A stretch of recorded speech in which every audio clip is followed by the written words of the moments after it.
by relatives of former Prime Minister Raila Odinga, led by his brother Oburu Odinga and Jacoyo Mudiwo, have decided to spin a propaganda accusing Jubilee Party of being behind the Dominion farm revelations made by American investor Mr. Calvin Burgess, who addressed a press conference on 7th of February 2017. We learned of those allegations in the media like the majority of Kenyans. And so far, we chose not to comment until today because of being accused by the Raila Odinga family members that we have anything to do with it. When Ruth Odinga, the deputy governor of Kisumu, and his sister, and the sister to former Prime Minister Raila, is accused of not paying for rice in a business arrangement gone wrong, we recognize the sensational value of that statement from Mr. Burgess and would not like to be involved in this matter simply because it is a private business arrangement and Madame Ruth Odinga, like all Kenyans, have a right to engage in legitimate business. Any dispute on such business arrangements belong to a civil court.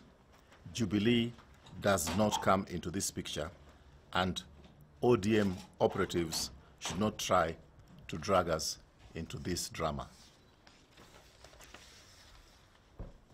We should have no interest whatsoever on the matter, except for the fact that over 500 young Kenyans rather, are employees of that company, and that almost 2,000 seasonal workers could lose their jobs because of this drama by the ODM bigwigs. Besides, any extortion ring in Nyanza feeds an already bad situation facing this part of the country that is easily profiled as hostile to investors. We have a history in Kisumu of investments being destroyed during riots, and this Dominion case fits into that narrative, unfortunately. The leaders from this region and the general public in this region should know one economic truth. Capital is shy.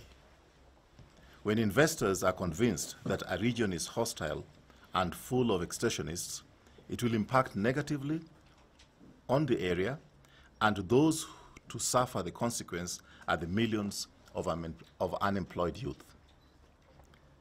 The press conference by Mr. Calvin Burgess, which was stormed by ODM goons, men in black style, made some serious allegations that Honorable Raila Odinga must come clean on rather than using his family members to deflect attention to Jubilee.